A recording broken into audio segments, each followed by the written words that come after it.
Hey, what's happening out there YouTube? FarDreamer101 here, back with a ratings BattleSpot match for you. So this is a new series that's starting up on the channel. Don't know how many of these we're going to do. My team's not really a BattleSpot team. There's a certain few threats out there which literally just wore me out.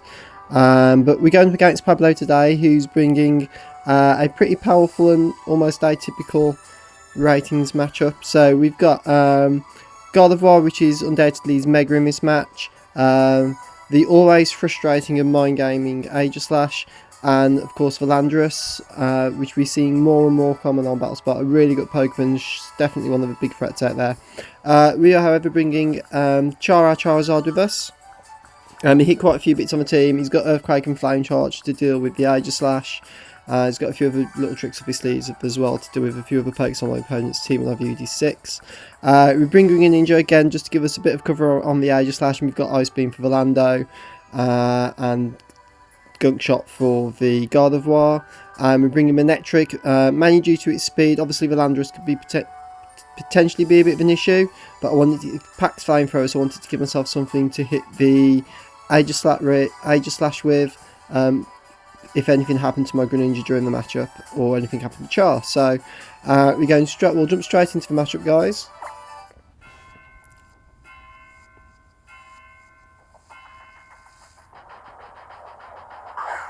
So we're going to open up Greninja. We're going to predict the Landorus lead, which he does go for. He's going to get an Intimidate off.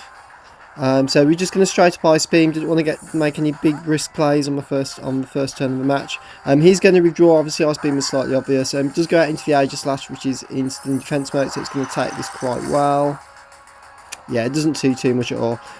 We have got Dark Pulse for this thing though. He's going to get his leftovers recovery.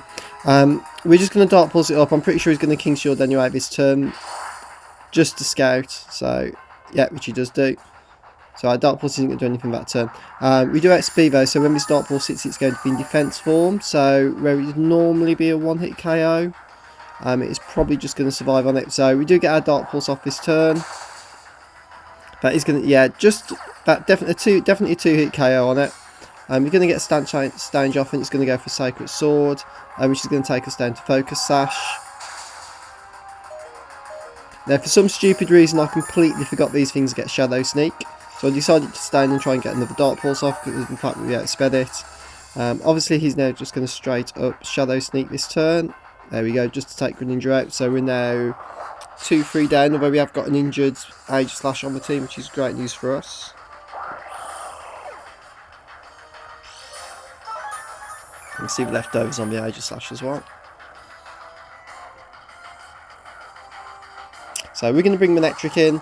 Super obvious Manectric has Flamethrower, but really didn't want to take any risks. Didn't want to go for a T-Bot or anything in case he went out into the Landorus, which he does, so we went for a Flamethrower.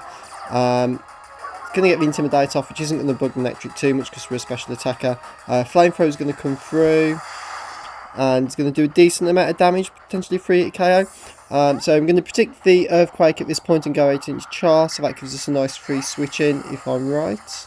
Which he does go for, which is great news for us. We're going to Mega Evolve. I figured he probably wouldn't go for another EQ, because I'm going to assume he thinks I'm a Charizard Y.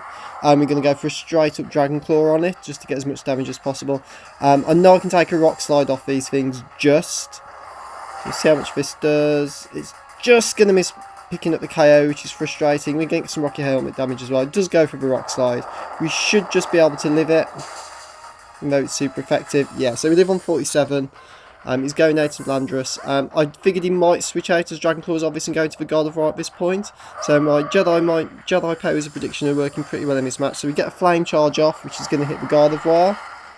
It's going to do a load of damage and give us a nice +1 boost. So we definitely outspeed it now, and it's a 2-hit KO. So he's going to Mega Evolve. Over this Gardavoir is done. We're at +1, there's no way it outspeeds, and we're going for a straight up Flame Charge, in which case if he decides to switch anything else, then it's going down anyway. So, nice free kill on the Mega Gardavoir, which is great before it starts hyper voicing its way through our entire team. Out comes the Agaslash. It's going to go straight for an attack, probably a Shadow Sneak to try and finish us off. So that's going to take us down to 17. I know it's stab, but it's a weak move, and Char's got a bit of a, not the normal Char's RDV spread, he's slightly bulkier at times, so we are just going to live that and take the Agaslash out with an EQ. And we're going to see the land just come through. So I could have rock slid at this point, just so I didn't take the rocket helmet damage, but I didn't want to risk the miss. I know it's 90% accurate, but I've missed those before, it would have cost us the game. So we're just going to go straight up for a Dragon Claw to finish him off. Char's going to take rocket helmet damage and go down to rocket helmet though. So we are going to lose the 2-0 win against him, unfortunately, but I'd much rather preserve the victory at that point as we got the game run. So although Char's gone down, he's going to pick up the nice free KO sweep for us with a little bit of help from Greninja and Manectric. So really pleased with how that match played out. With some I've made some really good predictions as we got into the middle part of that matchup, which actually turned the game around for us against a really powerful team. That's it for this video, guys. If you enjoyed it, please leave a like or a comment in the sections below. And if I don't see you around, I will see you on BattleSpot. Speak to you soon. Bye.